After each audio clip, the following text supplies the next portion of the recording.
I was exhausted. More exhausted than I ever knew a human heart could be.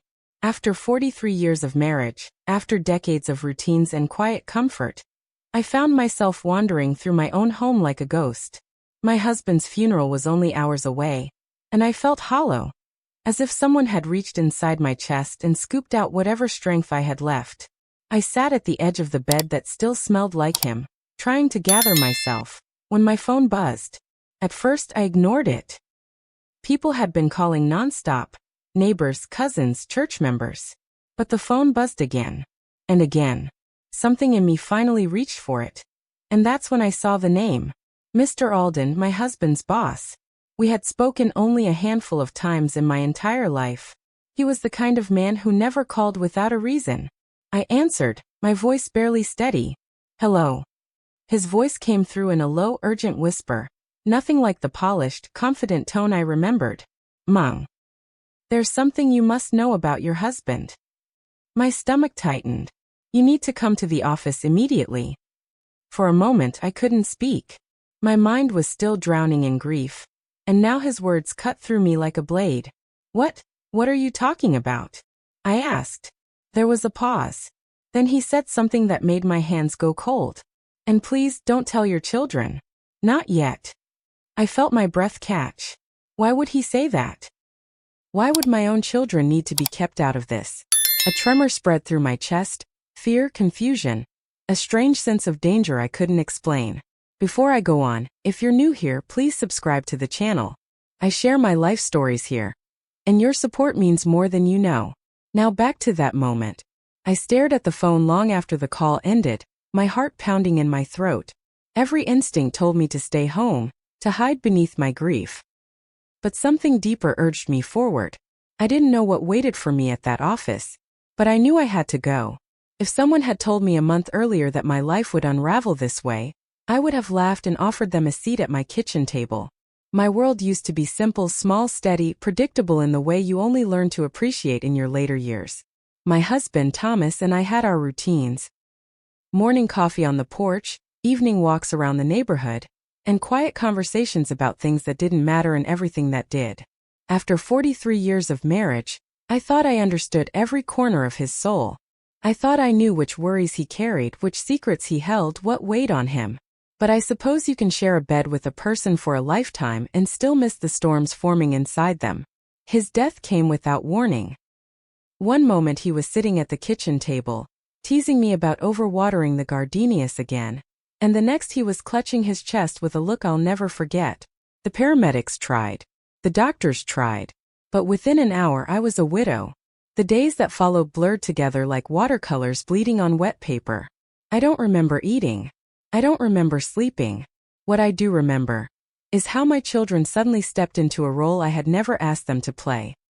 My son Daniel arrived with a voice full of forced calm, like he'd rehearsed every phrase in the car. Mom, let us handle everything.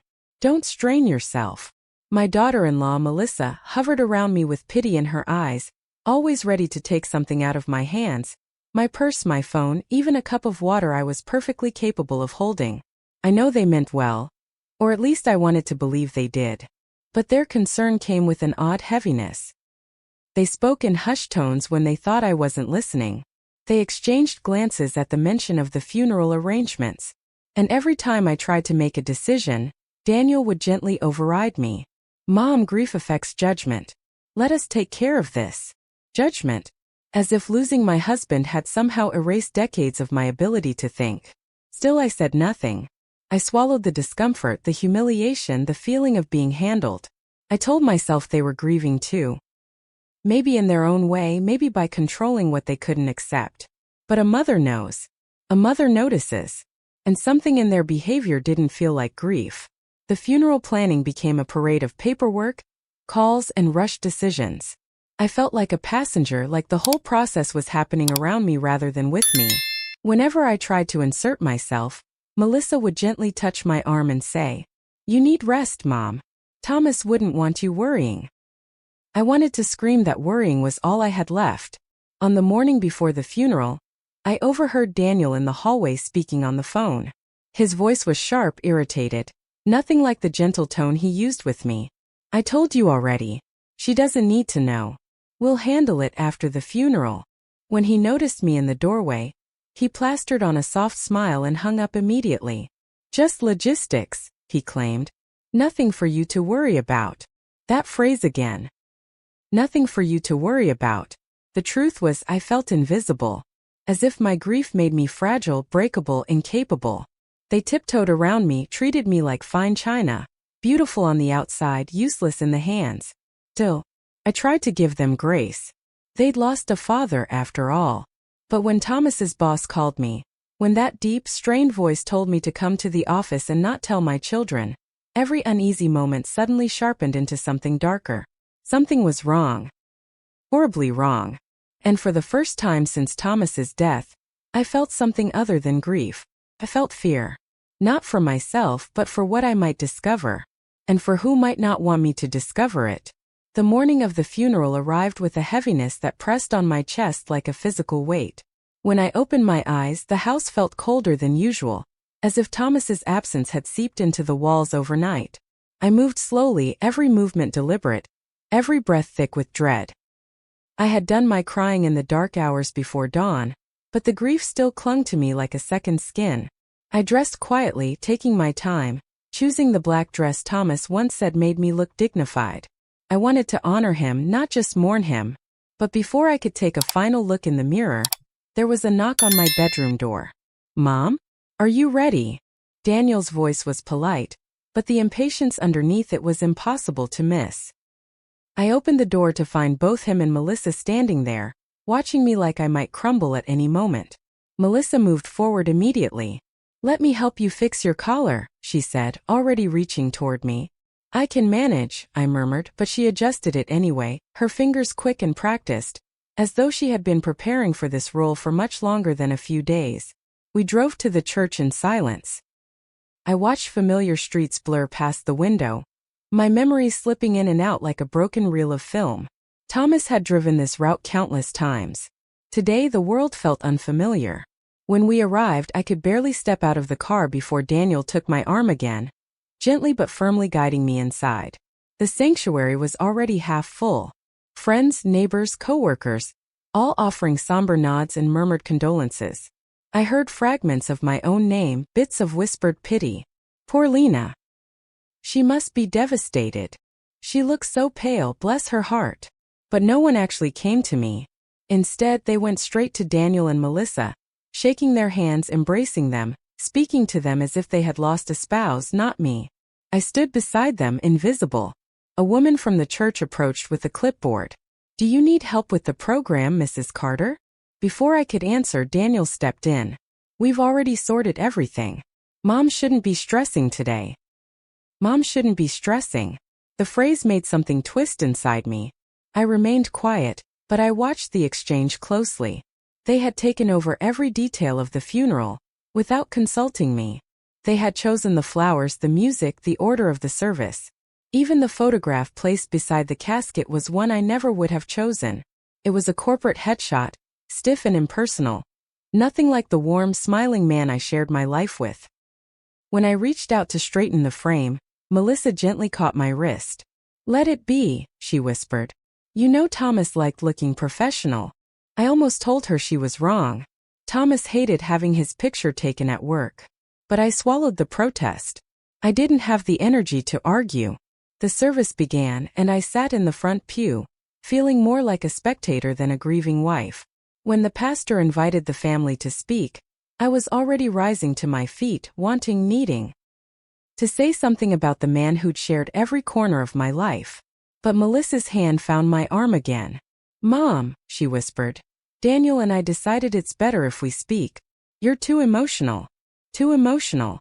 I sat down because my knees suddenly weakened, but tears burned behind my eyes, not because of grief, but because of the way she said it, like I was incapable of deciding for myself. Their speeches were polite, composed, and strangely distant. They talked about Thomas's career, his mentorship, his dedication to his job. But they didn't mention his laugh, his warmth, the way he'd read the newspaper out loud just to make me smile. They spoke about a man I barely recognized. As the service ended, people formed lines to greet us. Again, they all directed their sympathy toward Daniel and Melissa. A few squeezed my hands, telling me I looked so strong, but most of their focus was on my children. I felt like I had been pushed behind a veil. At the reception afterward, in the fellowship hall, Melissa bustled around the room like a hostess at a party. She arranged the food, redirected conversations, and even corrected someone who asked me about the funeral plans, saying, "Oh, I handled that. Mom wasn't up to it." I drifted toward a quiet corner, needing space to breathe. But then I noticed something peculiar. Every time my phone buzzed, Daniel's eyes flickered toward me. The third time it vibrated, he stepped away from a conversation and moved quickly to my side. "Who's calling you?" he asked. Instinctively, I covered the screen with my hand. "It's nothing." He studied me with a strange intensity, the kind that made my skin prickle. "If Dad's office is trying to contact you, let me handle it. They always complicate things after an employee passes." "How would you know that?" I asked. He blinked. "Too fast. Too nervous. Just common sense." But something wasn't right. I could feel it. It was the same cold pull in my stomach I felt when Thomas's boss told me not to involve my children. After the reception, Daniel insisted on driving me home. Melissa stayed close, her voice soft, her tone sugary sweet, but her eyes were calculating, observing every movement I made. By the time they left me alone in the silent house, I felt drained, shaken, and strangely frightened. Something was wrong with the way they were acting. Something they didn't want me to know. And as I lay awake that night, staring at the ceiling, Thomas's boss's voice replayed in my mind. "Don't tell your children." I finally understood why those words felt like a warning. They were. I didn't sleep at all that night. Every time I closed my eyes, the events of the funeral replayed themselves. People's expressions, hushed conversations, Daniel's tight smile, Melissa's quiet interference. I kept hearing the same sentence in my mind, echoing like a drumbeat. "Don't tell your children." By dawn, I felt hollowed out. I sat at the kitchen table, wrapped in Thomas's old cardigan, staring at the cold cup of tea I'd made hours earlier. The house was too quiet. My thoughts were too loud. That was when my phone rang again. At first, I didn't react. My grief had made me slow, unfocused. But when the ringing continued, something told me to answer. I reached for the phone with trembling fingers, and the name on the screen made my pulse quicken. Mr. Alden. Thomas's boss. I hesitated before picking up. "Hello." His voice came through immediately, low, stern, and urgent. "Mrs. Carter? Thank you for answering." I was going to call you back." I lied. I had no idea what I would have said. "There isn't much time," he said. "I need you to listen carefully." My hand tightened around the phone. "What is this about? Why did you contact me yesterday?" He exhaled, a deep, heavy sound that didn't belong to a man making a routine workplace courtesy call. "Your husband came to my office 3 days before he died." My breath caught. 3 days.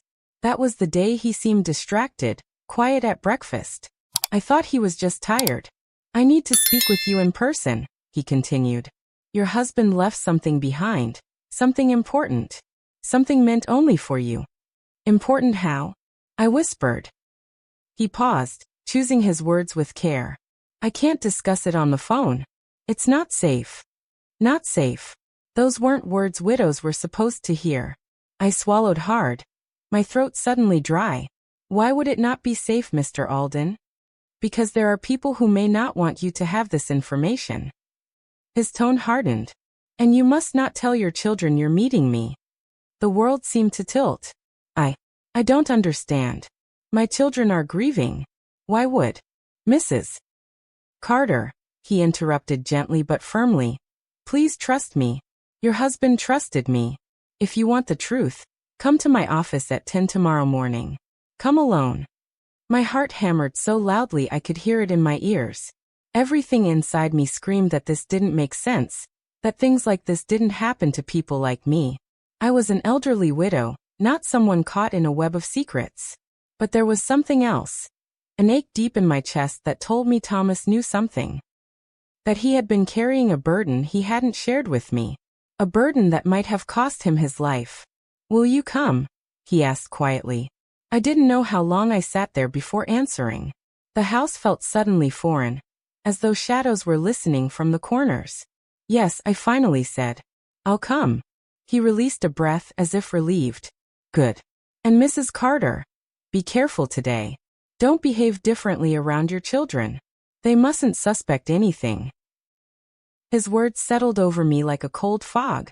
After he hung up, I stayed seated, staring at the empty chair across from me. The chair where Thomas used to read the newspaper, where he'd look up with a teasing grin and ask if I wanted the comics section first. It was unbearable to think that 3 days before his death, he had walked into that office afraid and alone. I brushed a trembling hand across the table. "What were you trying to tell me, Thomas?" I didn't have an answer. Only a growing certainty. Thomas's death was not as simple as everyone claimed. And whatever truth he left behind, I was finally ready to hear it. The next morning, I woke before the sun. Long before my alarm had a chance to intrude. I barely slept. My mind kept circling Mr. Alden's words, replaying them in the dim quiet of the house. "Your husband left something for you. It's not safe to talk on the phone. Don't tell your children." I moved through my morning routine, like someone trying to pretend life was normal. I showered, dressed, and brushed my hair, careful to steady my trembling hands. I even made myself a cup of tea, though I didn't drink it. Around 7, the phone rang again. I froze. "Daniel." I could almost feel his worry through the screen.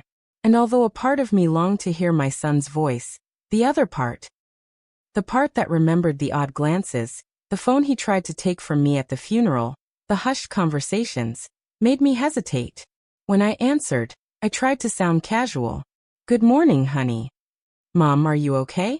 I wanted to stop by this morning." His tone was laced with concern, but also something tighter, something watchful. "I'm fine," I said, keeping my voice even. "I just have a few errands today." There was a pause. Too long. What errands? I swallowed. Pharmacy. Post office. Just busy work. Another pause, and then a slow exhale. "Mom, just be careful, okay?" It felt like a warning. But I didn't say so. I simply forced a smile he couldn't see and told him I'd call later. The moment I hung up, my resolve hardened. Whatever Thomas left behind, whatever truth scared a man like Mr. Alden, it was something I needed to know before anyone else tried to shield me from it. By 9, I was on the road, driving with both hands gripping the wheel. The closer I got to Thomas's office building, the more anxious I became. It wasn't a small place. It was a tall, glass-walled structure downtown, one Thomas had worked in for over 20 years. I'd only visited twice in my life. I'd always thought of it as his world, not mine. Today it looked ominous, towering against the morning sky like a cold monument. When I parked, my heart was pounding. The walk from the car to the main doors felt like a mile. Every step filled me with the sense that I was walking straight into something I could never walk back from. Inside, the lobby buzzed with quiet professional energy. Men and women in tailored suits passed by, tapping on phones or clutching coffees. The receptionist looked up with a practiced smile. "Good morning. How may I help you?" I cleared my throat. "I have an appointment with Mr. Alden. I'm Mrs. Carter." Her smile faltered just a little, just enough for me to notice. Her expression shifted, as if she recognized my name from a conversation she wasn't supposed to overhear. "One moment, please." Her voice lowered slightly as she made the call. "Yes, she's here. Should I?" "Oh, right away." She stood quickly. "He'll see you now. I'll escort you up." Something about the urgency in her voice, the stiffness in her posture, made my stomach tighten again. The elevator doors closed behind us, and we rode in silence to the 12th floor. When they opened, the receptionist guided me down a long hallway lined with glass offices. At the end stood a door with a dark wooden frame and a brass nameplate. "Richard Alden, Executive Director." She knocked lightly, and the door opened before she even stepped back. Mr. Alden stood there, his expression severe but relieved. He was a tall man, clean-shaven, with sharp features softened only by a pair of tired eyes. "Mrs. Carter," he said, gesturing for me to come in. Thank you for coming. Please sit. I stepped into the office and immediately noticed how large, how polished, how painfully quiet it was. Floor-to-ceiling windows overlooked the city, and the smell of expensive leather and paper filled the air. On the desk lay several folders stacked neatly, too neatly, as if he had placed them there with purpose. He waited until the receptionist left and the door closed before speaking. "I'll get straight to the point," he said. His tone was grave. "Your husband came to me 3 days before he passed." I nodded silently. "He was worried," Mr. Alden continued. "Deeply worried. Not about work. Not about his health. But about something else." He hesitated, searching my face. "He said he feared something might happen to him. And if it did, I was to deliver certain information directly to you. Only to you." The room suddenly felt colder. I whispered, "What information?" Without answering, he opened the top folder on his desk and turned it toward me. Inside were documents I didn't recognize. Financial spreadsheets, emails, handwritten notes in Thomas's precise script. "He was investigating something," Mr. Alden said. "A discrepancy in the accounts. First we thought it was a minor error. But it kept growing. Numbers that didn't add up. Decisions being made without authorization. Someone was moving money where it shouldn't go." He pointed to a line on one of the spreadsheets. This is what raised his alarm. I leaned forward. "What does it mean?" "It means someone was laundering money through the company," he said quietly. "And your husband found evidence of it." I stared at him, feeling my pulse quicken. "In the last conversation I had with him," he continued, "he told me he suspected someone close to him might be involved." My breath hitched. "Someone close?" He didn't finish the sentence. He didn't have to. He reached under his desk and retrieved a sealed envelope, thick, heavy, and marked with my name in Thomas's handwriting. My heart twisted painfully. "I've kept it locked in my safe," he said. "He told me that if anything happened to him, I was to give it to you immediately, and that you should not, under any circumstances, share it with your children." My throat felt tight. "Why? Why my children?" He hesitated. "Mrs. Carter." "I don't know." But he was adamant. He slid the envelope toward me. My fingertips brushed the paper, and for a moment, everything else in the room faded. It felt like touching a piece of Thomas again. Like he was still reaching for me somehow. "Whatever is in there," Mr. Alden said quietly, "your husband believed it would protect you." I clutched the envelope to my chest. Protect me? From what? Or from whom? Before I could ask, a sharp knock sounded at the door. Mr. Alden stiffened. "We're not expecting anyone." The door opened a crack. Just enough for me to see a familiar silhouette in the hall. My breath froze. It was Daniel. And he didn't look surprised to see me. He looked furious. For a long moment, no one in the room moved. The door remained half open, my son's shadow stretching across the carpet like an accusation. When Daniel finally stepped inside, his expression was tight, anger simmering beneath the surface, sharpened by something I couldn't name. "Mom," he said with a forced calm, "why are you here?" My mouth went dry. Mr. Alden straightened behind his desk, clearly unsettled by my son's sudden appearance. "Mr. Carter, this is a private meeting." Daniel didn't even acknowledge him. His eyes stayed locked on me. "I asked why you're here," he repeated, his voice firm. I clutched the envelope instinctively against my chest. "I had business to discuss with your father's workplace." "You could have told me," he said. "You shouldn't be wandering around alone in your condition." My condition? A flare of indignation ran through me. "I'm fully capable of going somewhere on my own," I said softly. He took a step closer, lowering his voice. "Mom, grief is clouding your judgment. You shouldn't be making decisions without us." He meant himself and Melissa. But something inside me had shifted since entering this office. Grief was still there, raw, ruthless, but beneath it sat something new. Awareness. Suspicion. A small spark of defiance. "Daniel," I said gently, "this is something I needed to do alone." His jaw tightened. "What did he tell you?" He glanced at Mr. Alden. "What did you show her?" Mr. Alden's tone grew cold. Your father entrusted sensitive information to your mother, not to you. If you want to speak with me, you may schedule an appointment. Daniel turned back to me. His voice was controlled, but the fear behind it was unmistakable. Mom, let's go. Now. No, I said. The word came out steadier than I expected. Surprised even me. Daniel stared as if he couldn't believe I'd said it. Mom, you're vulnerable right now. You're not thinking clearly. I'm thinking more clearly than I have in days, I whispered. His expression hardened. What's in that envelope? I stepped back instinctively. Mom. His voice dropped to a whisper edged with warning. Give it to me. Mr. Alden intervened, stepping between us. Mrs. Carter, it might be best if we conclude for today. I nodded faintly. My hands were trembling, but not from weakness. From clarity. I brushed past Daniel, who tried to reach for my arm. Mom, stop. We have to talk about this. Not here, I said quietly. When I walked out of the office, the hallway felt strangely brighter, like stepping from a tunnel into daylight. But the relief didn't last long. Daniel followed me all the way to the elevator, his voice low and urgent. You shouldn't trust whatever he told you, he murmured.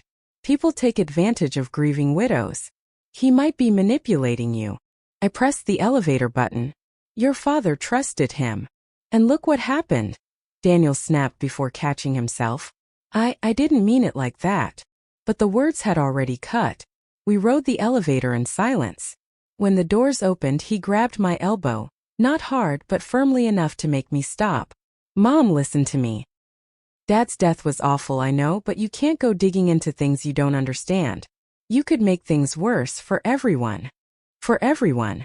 The phrasing struck me like a warning disguised as concern. I'm going home, I said. I'll drive you, he insisted. No, Daniel. I have my car. His eyes flicked toward the envelope again. At least let me hold that for you. You shouldn't be burdened with. I pulled the envelope back sharply. No. His facade finally cracked. For a second I saw panic, real unmistakable panic in his eyes. Mom, he whispered. Please. But I couldn't hand it over. Not after seeing how desperately he wanted it. Not after remembering Mr. Alden's warning.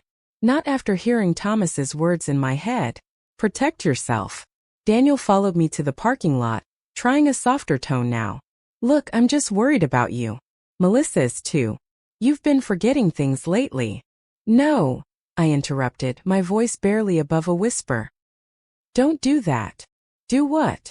Make me question myself. He opened his mouth, then closed it. For the first time, he looked unsure of what to say. I unlocked my car and slid inside. Daniel stood beside the door, his face tight with frustration and something that looked too close to fear. Mom, please don't shut us out. I didn't answer. I started the car, gripping the wheel with trembling hands. When I finally pulled away, he stood frozen in the lot, watching me leave like he was losing something. All the way home, the silence felt charged, heavy with unanswered questions. But one thing was becoming clearer with every passing mile. My children weren't just grieving. They were hiding something. And whatever Thomas left behind in that envelope, they didn't want me to see it.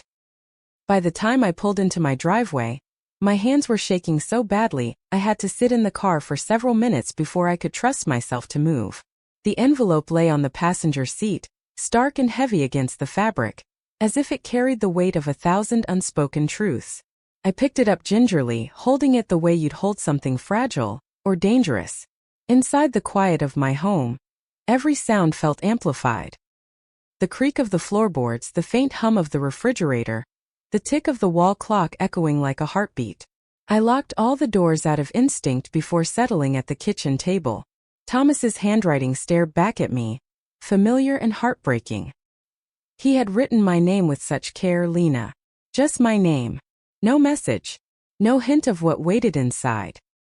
For a long moment, I simply held the envelope to my chest and closed my eyes, letting the grief wash over me in a slow, suffocating wave. I whispered into the stillness, Thomas, what did you get yourself into? When I finally slid my finger along the seal, the soft tear of paper felt unbearably loud. Inside were several items. A handwritten letter. A small USB flash drive. A folded sheet of company financial records. A list of names. And one photograph. My breath caught when I saw the photo. Thomas was standing outside our house, looking straight into the camera. But his expression wasn't relaxed or natural. His eyes were tense, watchful, almost fearful. And behind him, barely visible at the edge of the frame, stood a figure. A silhouette. Someone who had been watching him. I clapped a hand over my mouth to stifle the sound that escaped me. With trembling fingers, I unfolded the letter.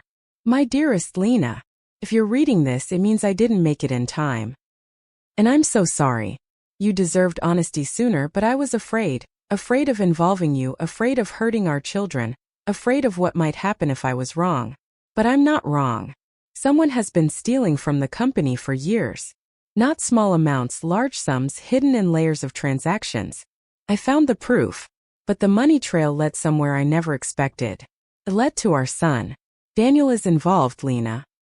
I don't know how deeply or whether he understands what he's caught up in, but I know he has been influenced by someone who knows exactly what they're doing. I tried to talk to him. He denied everything. He got angry, angrier than I've ever seen him. That's when I realized someone else is controlling this, using him. I'm afraid they might come after me for what I discovered. And if they do, you must protect yourself. Don't trust anyone until you've read everything. Especially not Daniel.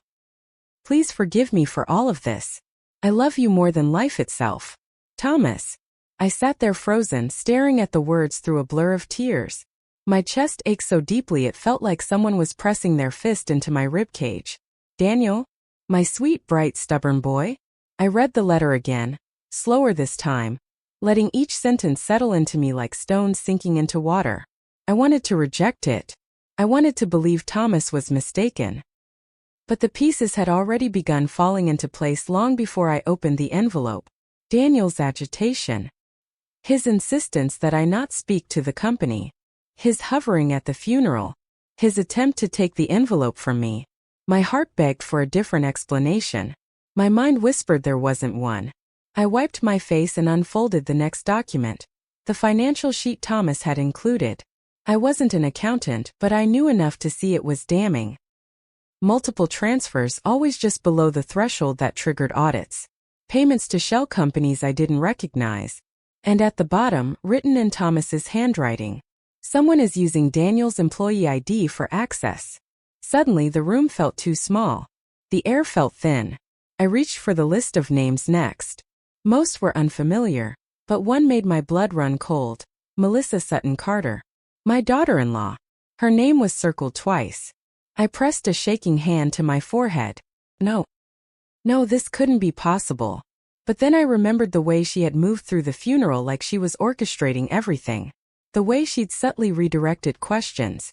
The way she and Daniel had exchanged glances they thought I didn't notice. The USB drive sat on the table like a tiny, silent threat. I turned it over in my hand, debating whether to plug it into my laptop. But Thomas's warning echoed in my mind. Protect yourself. If someone knew I had this. If someone realized Thomas had given me the evidence. My thoughts were interrupted by the sound of gravel crunching outside my window. I froze. A car had pulled into my driveway. I didn't move. Didn't breathe. Then through the thin curtain I saw a figure step out from the car. Daniel. His head was bowed. His shoulders tight. His steps quick. As he approached my front door, dread pooled inside me like cold water.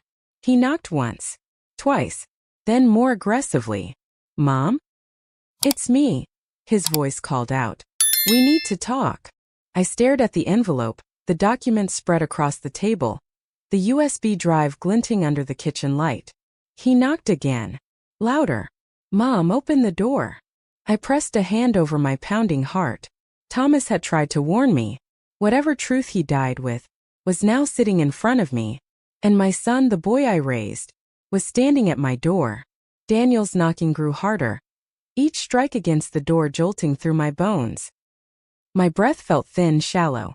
The documents were still spread across the table like a crime scene. Thomas's letter lay open, his handwriting raw with fear and love. Another knock. Mom, I know you're in there. I forced myself into motion. With trembling hands, I swept everything into the envelope, documents, photo, USB, and tucked it beneath the cushion of the kitchen chair. Just as I straightened, the knocking stopped. A few seconds of silence followed. Then his voice, lower this time. "Mom. Please." That single word pulled at me. No matter how shaken I felt, he was still my son. And mothers, no matter their age, never stop hearing their children's cries before anything else. I walked slowly to the door, each step echoing like a countdown. When I opened it, Daniel stood there with a face I couldn't read. Anger, worry, fear, all tangled together. He pushed inside before I could even greet him. "Why didn't you answer the phone?" he demanded. "I was busy," I murmured. "With what?" His eyes scanned the room, too sharp, too probing. "Did you go through the envelope?" My stomach dropped. "What envelope?" He didn't buy the lie. His jaw clenched. "Mom, don't do this. Please. It's dangerous." Dangerous for who? The question sat on my tongue, but I didn't say it. "Not yet." He ran a hand through his hair, pacing in tight circles. He looked like a man cornered by invisible walls. When he finally stopped, he faced me directly. "I know you met with Mr. Alden." I swallowed. "How?" "I got a notification when you used your visitor pass from the funeral reception. They log everything." I checked the system. I blinked. "Why were you checking?" He didn't answer that. Instead, he stepped closer. "Mom, whatever he gave you, whatever he told you, it's not the full story. He said your father trusted him." "That doesn't mean anything," Daniel snapped. Then he softened his tone, catching himself. "Mom." Dad was under stress. He was confused. I stared at him. "Your father wasn't confused." Daniel looked away, his expression stiffening. "Then he was lied to," he muttered. I inhaled slowly. "Lied to by who, Daniel?" His silence told me more than words could. He walked to the window, pulling the curtain aside as if checking whether someone was watching. Then he turned back to me, shoulders slumped. "Mom, why couldn't you just leave this alone?" A chill ran down my spine. "Because your father didn't want me to." He closed his eyes, exhaling sharply.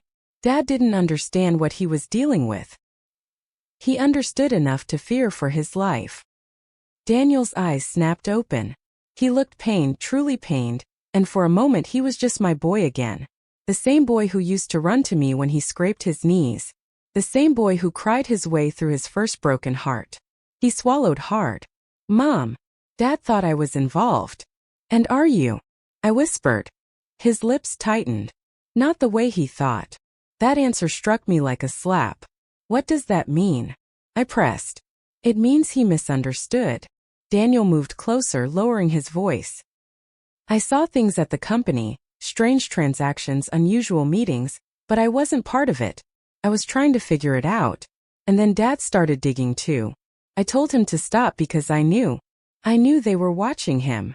My chest tightened. Who was watching him? He hesitated. "Too long." "Mom." He reached for my hands. "It doesn't matter. What matters is keeping you safe." Safe. Thomas used that word. Mr. Alden used that word. "Daniel," I said quietly, "if you're protecting me, then from who?" He didn't answer. Instead, his gaze flicked toward the kitchen, toward the chair cushion where the envelope was hidden. He took a single step in that direction. "Mom, please give me what Dad left. You shouldn't be holding on to something like that." I moved instinctively, positioning myself between him and the kitchen. "No." His face crumbled for a second, just a second, into pleading. Then it hardened. "Mom," he said, voice trembling, "they'll come after you if they know you have it." Dad didn't understand how deep this goes. "And you do?" I asked. He froze. "Daniel, tell me the truth." His eyes darted away. "I can't." "You must." He shook his head. "Mom, this isn't a game. These people." The front door opened suddenly. Both of us jerked toward the sound. Melissa stepped inside, breathless, hair disheveled, clutching her purse like she'd run from the car to the house. "Daniel," she hissed, "you shouldn't be here." Her eyes snapped to me, wide and sharp, then to the kitchen, then back to Daniel. "Oh God," she whispered. "She opened it, didn't she?" Daniel's shoulders sagged. I don't know. Melissa's expression hardened into something unfamiliar. Something cold. We need to go. Now. If her phone has been tracked. My phone. I repeated. Tracked by who? Neither of them answered. Melissa moved forward suddenly, reaching toward me. Where is the envelope, Lena? I stepped back. Stay away from me. For a second, Melissa's face revealed everything: frustration, fear, calculation. Then she forced a brittle smile. Lena, you don't understand what that evidence can do. You could destroy people's lives. I think that's the point, I said. Daniel closed his eyes as if the weight of the moment was crushing him. Mom, please, he murmured. Give it to me. I'm begging you. I felt tears rise heavy and hot. Tell me the truth, I whispered. Just tell me the truth about what you've done. Silence. Thick. Suffocating. Finally, Daniel opened his eyes. I tried to stop it, he said. I swear I did.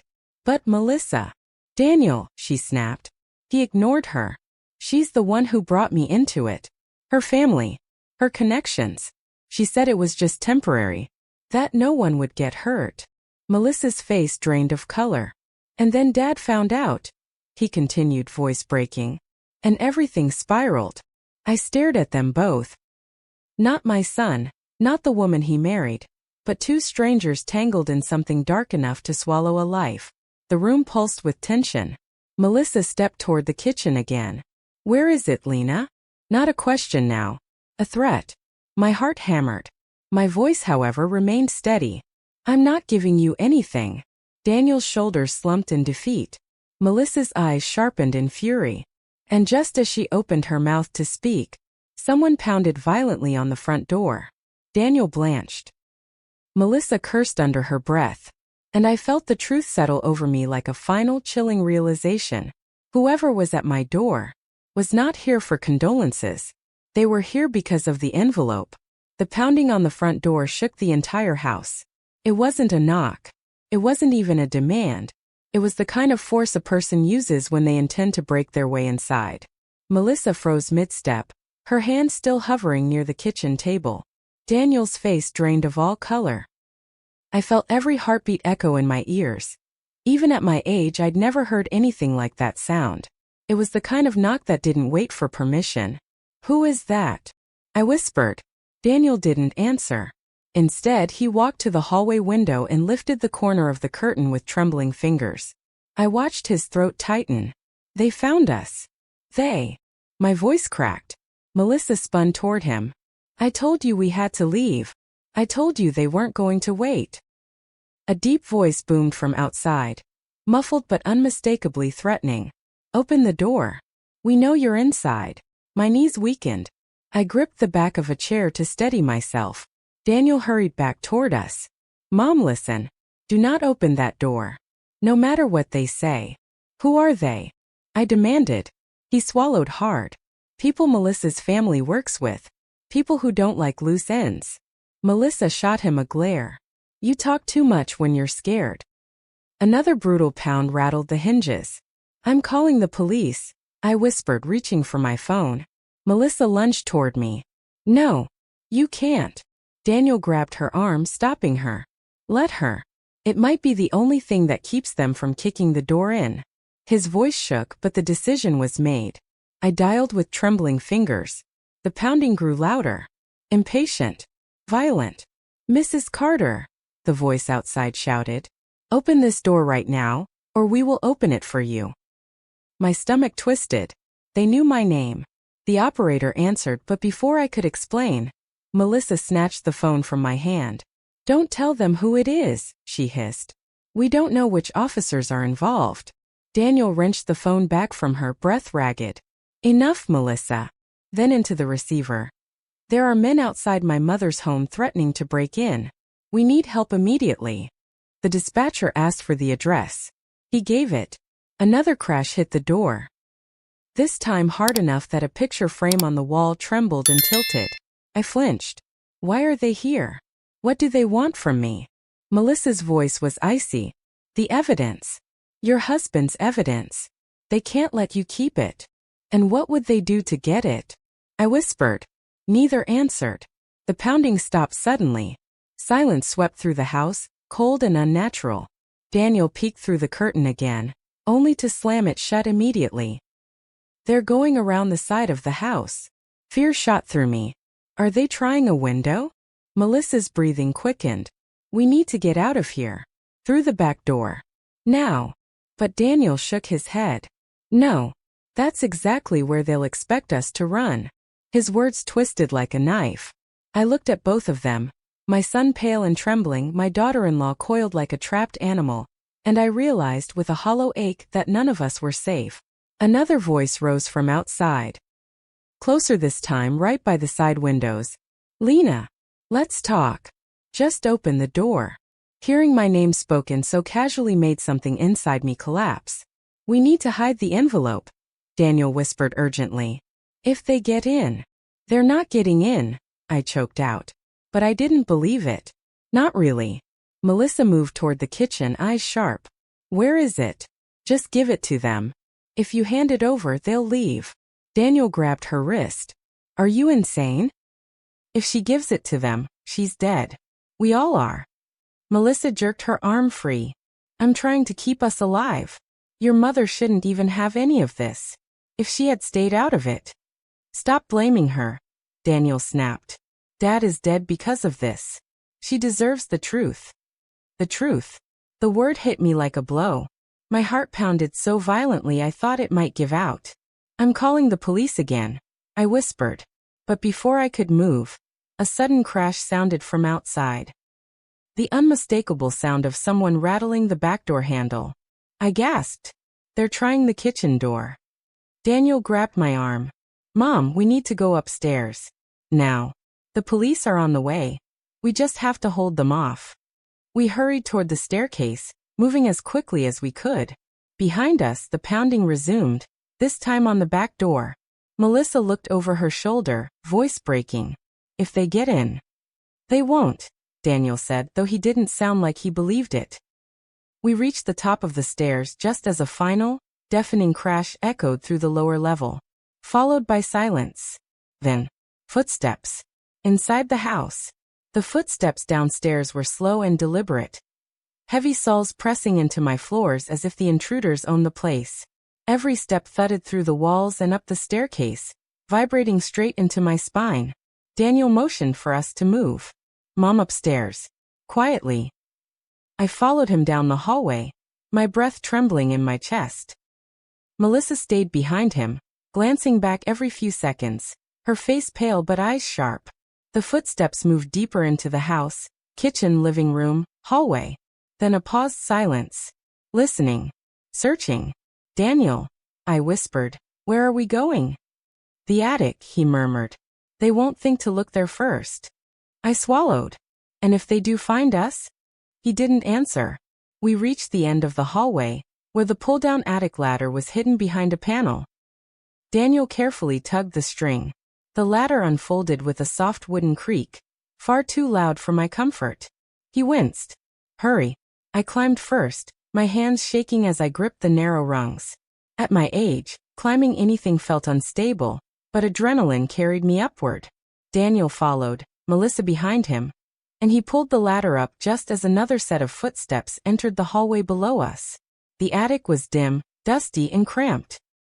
Old boxes, holiday decorations, and Thomas's old tools cluttered the space. The smell of cedar and insulation wrapped around us. Daniel whispered, stay low. We crouched behind a stack of boxes just as a door slammed below. Then another. They were searching. Room by room. I pressed a trembling hand over my mouth, afraid my breathing would give us away. Melissa's eyes darted anxiously around the attic, calculating escape routes that didn't exist. Suddenly, a voice echoed up from the hallway.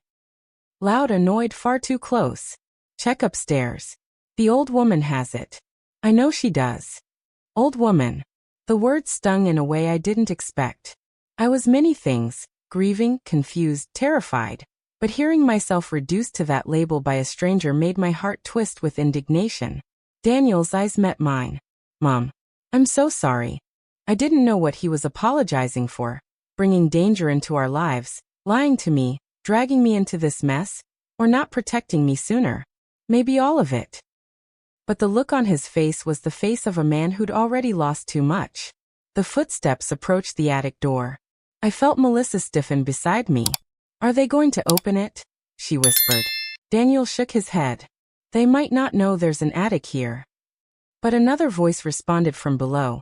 The ladder is still warm. Someone was on it. My blood ran cold. The footsteps stopped directly beneath us. A silence so deep it rang in my ears spread across the house. Then, the panel shook violently. I gasped, covering my mouth with both hands. Another blow. Wood splintered at the edge of the panel. Melissa whispered harshly, "We're trapped. We're absolutely trapped." I grabbed Daniel's arm. "We have to do something." "There's nowhere to go," he murmured, his voice trembling. "Just stay very still." The panel shook again, louder this time. Then the sound of the front door crashing open downstairs.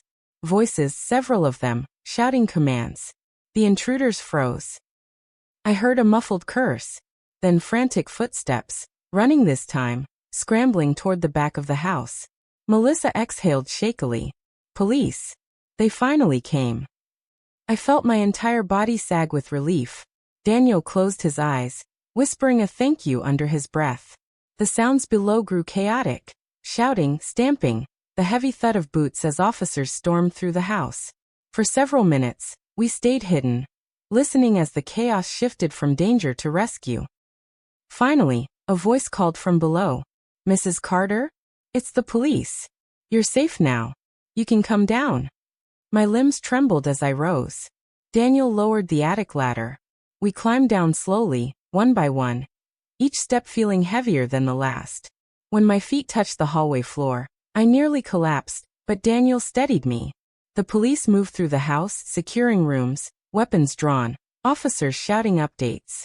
But I only heard one thing. The echo of Thomas's warning. "Protect yourself." Melissa hugged herself, eyes red, mascara smudged. Daniel looked exhausted, haunted.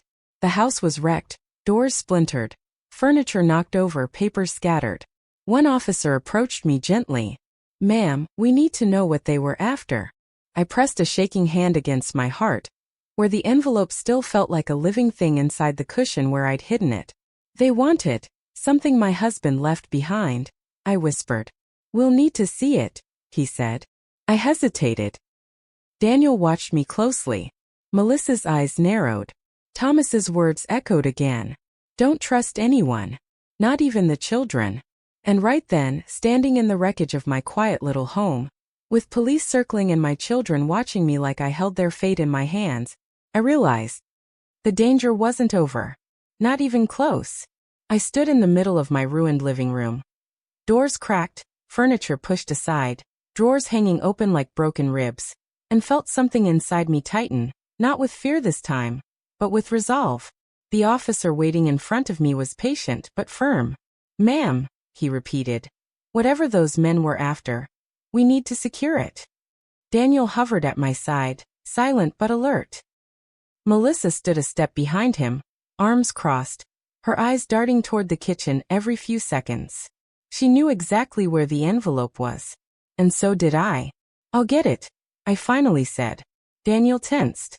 "Mom, let the police handle." I said, "I'll get it." My voice surprised even me, steady, controlled, carrying a strength I didn't feel a few hours earlier. The officer nodded, allowing me space, but two others followed at a cautious distance. I walked into the kitchen. The chair where the envelope was hidden looked strangely innocent, untouched despite the chaos around it. I lifted the cushion with trembling hands. There it was. Thomas's handwriting. Thomas's final act of protection. Everything that had unraveled my life in a matter of days. I took a slow breath and returned to the officers. Melissa watched me like a hawk. Daniel watched me like a son waiting for a verdict.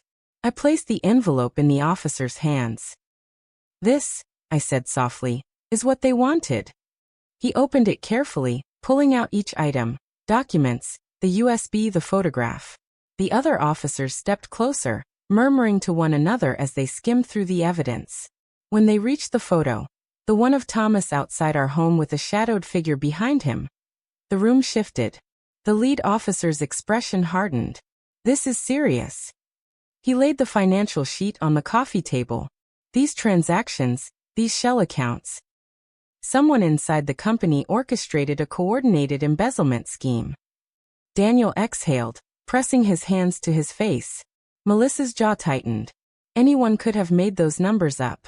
The officer ignored her and lifted the list of names. These are suspects? I nodded. My husband compiled that. When he saw Melissa's name circled twice, his eyes flicked upward. Melissa stiffened. My name isn't supposed to. I don't know anything about any of this. But her voice shook. And it wasn't fear of being wrongly accused. It was fear of being exposed. Daniel stepped forward urgently. Listen, I'm not involved in whatever Melissa's family is doing. I never wanted any part of it. The officer held up a hand. We'll question everyone. But for now we need to get this USB analyzed. It might contain all the financial proof your husband collected. My heart twisted. Will this help his case? His death? The officer paused. Mrs. Carter. If what's on this drive confirms what we think, your husband may have been killed for what he discovered. My breath broke. I reached for the back of the couch to steady myself. Daniel put a hand on my shoulder, not to control me but to hold me up. For the first time in this nightmare I felt his remorse. Deep, devastating remorse. I didn't know they would go after him, he whispered. I swear, Mom. I tried to pull out before anything got worse. But they don't let people walk away. Tears blurred my vision. The officer gently closed the envelope again. Mrs. Carter, we'll need you to come to the station tomorrow to give a full statement. For now, we're placing your home under police watch. I nodded, numb. As the officers filed out, I sank into the nearest chair, exhausted, hollow but strangely steady. Daniel sat beside me, his face in his hands. Melissa lingered near the doorway, eyes burning with resentment. Not sorrow, not fear for me. Resentment. She knew the walls were closing in. And Thomas's evidence, his bravery, his grief, his last act of love, was finally in the open. Nothing would ever be the same again. The next days passed in a fog of police visits, hushed conversations, and a kind of exhaustion I had never known. My house, once quiet, once safe, now held officers at every window and patrol cars idling at the curb. Neighbors watched from behind curtains, whispering theories I couldn't bear to imagine. I didn't sleep much. Every time I closed my eyes, I saw Thomas's handwriting, the photograph, the shadow of the man behind him. I heard the pounding on my door. I felt the weight of what my husband had sacrificed to protect me. And I felt the ache of knowing my own son had stood somewhere between innocence and guilt, too afraid to choose a side. By morning, the detectives returned for the USB drive's results. Mrs. Carter, the lead investigator said gently, your husband gathered extensive proof. Bank transfers, internal messages, logs, even video meetings. It's enough to launch a full investigation. I gripped the edge of my chair. Will this bring justice for him? We believe so. And it will expose everyone involved. Everyone. My heart tightened. Daniel sat beside me, pale, his hands clasped tightly between his knees. He looked older than his 30-something years, haunted, hollow, ashamed. He had barely spoken since the incident. Melissa, however, sat across from us with her arms crossed and her chin lifted, her expression a carefully constructed shield of indifference. The detective pulled out a binder of printed evidence. Mrs. Carter, your husband uncovered a laundering ring using the company as a front. Several employees were involved. But the ringleader appears to be connected to Melissa's family. My stomach dropped. Melissa's jaw tightened, but she didn't deny it. The detective continued. The money was funneled through shell entities that matched those registered to her relatives. And based on the emails found, Melissa herself approved multiple transactions. Daniel flinched. You told me it was temporary, he whispered, his voice raw. You told me you ended it. Melissa shot him a cold look. I tried. But your father wouldn't stop digging. A silence fell over the room, heavy and suffocating. The detective closed the folder. Melissa Sutton Carter, you are under arrest for embezzlement, conspiracy to commit fraud, and obstruction of justice. Melissa's eyes widened. You can't, you don't have. But she never finished. 2 officers stepped behind her. She jerked, tried to pull away, but the handcuffs clicked around her wrists. Daniel covered his face with both hands, shoulders shaking. I didn't know whether he was crying or simply overwhelmed. As they led her away, Melissa turned back to him. Not with love, not with regret, but with a glare so sharp it sliced the air between them. You should have listened to me, she hissed. You should have kept your mother away. Then she was gone. The door closed behind her, leaving a chilling stillness in the house. Daniel lowered his hands. His eyes were red, rimmed with guilt. Mom! He could barely force the words out. I didn't want any of this. I tried to back out, but I was already too deep. And when Dad found out, he begged me to go to the police. My throat tightened painfully. Why didn't you? Because I thought I could fix it before anyone got hurt, he whispered. I was stupid. And Dad, he paid the price for my cowardice. His voice cracked. I felt my heart break for him. Not in the same way it broke for Thomas, but in a different, quieter way. The way a mother's heart breaks when she realizes her child has lost himself. You need to come clean, I said gently. For your father. For yourself. He nodded slowly, defeated. I will. The detective stood, gathering his files. Mrs. Carter, your husband was a brave man. He tried to do the right thing. We believe his efforts will take down the entire operation. I closed my eyes, letting the truth settle over me. He always did the right thing. When I opened my eyes again, Daniel was staring at the floor, broken. Melissa was gone. The investigation had begun, and Thomas's voice echoed through it all. His warning, his love, his last plea for me to protect myself. The storm he left behind had finally broken open. Nothing would ever return to what it was.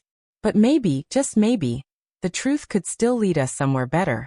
The house felt strangely quiet after Melissa's arrest, as though the walls themselves were trying to settle after days of chaos. The officers had finally left. The patrol car still waited outside, but inside, it was just me and Daniel. He stood in the middle of the living room, shoulders hunched, hands shoved deep in his pockets. He looked like a boy again.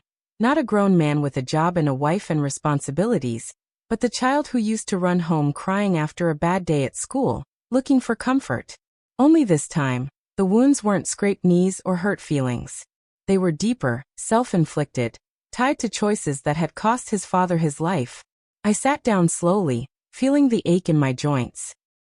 Daniel, I said gently, sit with me. He hesitated before lowering himself onto the couch beside me, head bowed. For a long moment, neither of us spoke. Then he broke. I'm so sorry, Mom. His voice cracked with the kind of grief that comes from guilt, not loss. Tears spilled onto his hands as he tried to hide his face from me. But I reached over and touched his arm, the way I did when he was a little boy. Look at me, Daniel. He lifted his eyes that looked so much like Thomas's. And it nearly undid me. I wasn't strong enough, he whispered. Dad trusted me. And I let him down. I let you down. I shook my head. You were overwhelmed, manipulated, and you were scared. That's no excuse, he said hoarsely. Dad told me to walk away from Melissa's family. He begged me, but I didn't listen. I thought I could handle it. He exhaled shakily. And because of me, Dad. Stop. My voice trembled. Your father made his own choices. He knew the risks when he tried to uncover the truth. He wasn't a victim of you, Daniel. He was a victim of the people who exploited your fear. Daniel swallowed hard. I want to make it right. No more hiding. No more excuses. I'm ready to tell the police everything. A soft, raw relief washed through me. Your father would be proud of you for that. We sat together in the heavy stillness, the house carrying the echoes of a life we'd both lost. After a few minutes, Daniel glanced around the wreckage, broken frames, overturned chairs, scattered papers. I'll clean this up, he murmured. You've already been through enough. He stood and gently righted a fallen lamp, then picked up the picture of Thomas and me from our 15th anniversary. The frame was cracked, but the photograph was untouched. Daniel stared at it, tears gathering again. He loved you so much. He loved you too, I said softly. He didn't answer right away. Instead, he placed the photo carefully on the mantel, smoothing the cracked frame with his thumb. Mom, he finally said. I want to stay with you tonight, just to make sure you're okay. Something warm unfolded inside me, fragile, but real. I'd like that. For the first time since Thomas's death, Daniel looked at me not with guilt or guardedness, but with a son's genuine affection. The distance that had grown between us over the years, widened by Melissa's influence and choices, seemed to shrink in those quiet minutes. Mom, he added softly, after all this is over, I want us to start fresh. I want to be better. For you. For Dad. I reached out and took his hand, squeezing it gently. Then we will start fresh. Together. He squeezed back, and for a moment, the weight of everything, the fear, the heartbreak, the betrayal, lifted just enough for me to breathe freely. We were both wounded. We were both grieving. But we were still here. And in the ruins of everything we had lost, something new, something fragile and hopeful, began to take root. It wasn't a full healing. But it was the beginning. The day of the hearing arrived gray and cold. One of those mornings where the air feels heavy, as if the world itself is bracing for something difficult. I hadn't slept much the night before. Neither had Daniel. But when he knocked on my bedroom door softly and asked if I was ready, his voice held a steadiness I hadn't heard in a long time.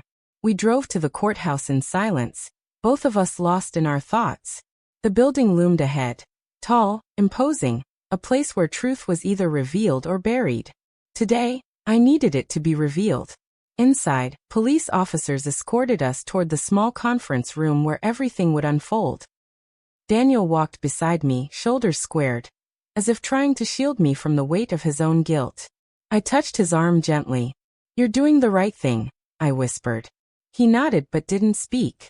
When we entered the room, Melissa was already there, handcuffed, seated across the table, flanked by 2 detectives. She looked different now. Her usual perfect composure was gone.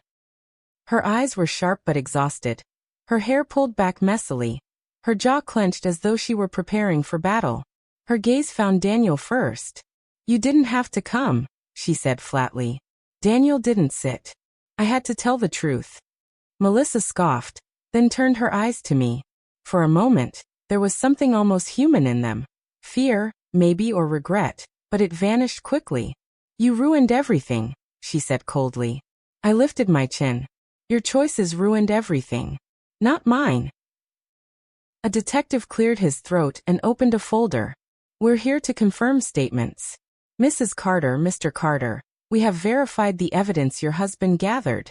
The financial crimes are extensive. We have warrants for multiple arrests across the company and related entities. Melissa's jaw twitched, but she stayed silent. The detective continued. We also believe your husband's death was not an accident. The confrontation he had with members of Melissa's network escalated. They attempted to silence him before he could report what he found. My breath hitched. Hearing it spoken aloud, plain, cold, official, was a pain like no other. Daniel's hands curled into fists. The detective turned to Melissa. Melissa Sutton Carter, do you wish to make a statement? She stared at the table for a long moment. And when she finally spoke, her voice was small, trembling. I never meant for anyone to get hurt. Then her eyes flicked toward me. Especially not Thomas. Her words stirred nothing in me, not compassion, not anger. Just emptiness. Daniel's voice cracked.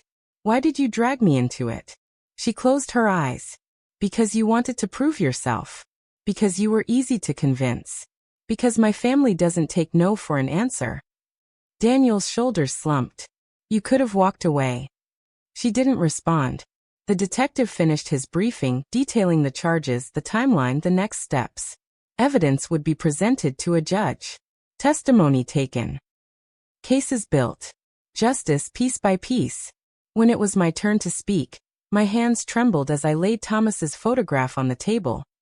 The same photo that had been tucked inside the envelope, the one where he looked over his shoulder with fear in his eyes.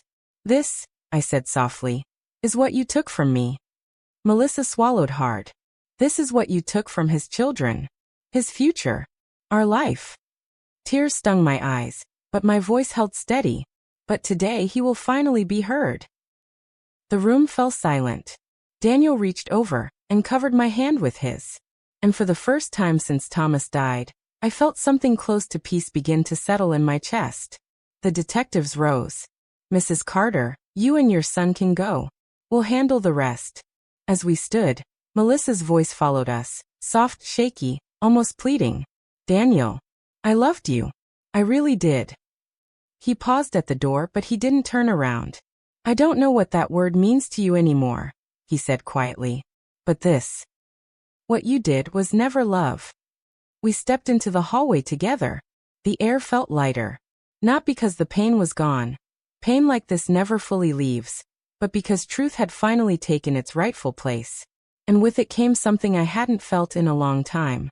In the weeks that followed the hearing, life settled into a strange, unfamiliar quiet. The kind of quiet that comes after a storm. Heavy at first, then gradually softer, until one day you realize you're breathing normally again. My house has been repaired. The broken doors replaced, the splintered wood swept away, the walls repainted. Visitors tell me it looks the same as before, but I know better. The house carries new memories now. Painful ones, yes, but also the proof that I survived. Some mornings, I still wake expecting to hear Thomas humming in the kitchen. Grief plays tricks like that.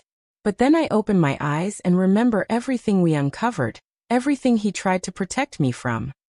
And I whisper a quiet thank you. The investigation continued.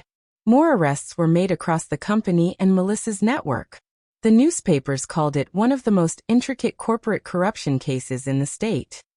They never mentioned Thomas's name, at least not publicly, but the detectives assured me he was the reason justice was possible. Daniel kept his word.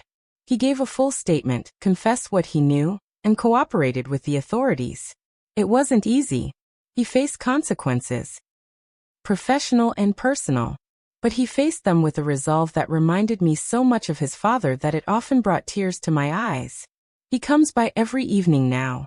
Sometimes with groceries, sometimes with dinner, sometimes with nothing but a need to sit at the kitchen table and talk. Our conversations are different, gentler, more honest. The distance that once filled the room when Melissa was around is gone. One night he said softly, "Mom, Dad would be proud of you." I shook my head. "Your father was the brave one." "No," he said, reaching for my hand. "He trusted you with the truth. And you carried it. Even when it put you in danger." I didn't have an answer for that. But his words warmed something in my chest I thought had died with Thomas. Slowly, our family is stitching itself back together. Not perfectly, not seamlessly, but with sincerity. With effort. With love that's learning how to breathe again. Sometimes I sit on the porch in the evenings, watching the sun dip behind the trees. I think about the life I had. The life I lost. And the life I'm building now. A life where fear no longer owns me. Where truth has been spoken. Where justice, finally, has found its place. And before I end this chapter, let me say this. If you've stayed with me through this story, and if you want to hear more of the real moments and hard lessons that shaped my life, please subscribe to the channel. Your support means more to me than you know.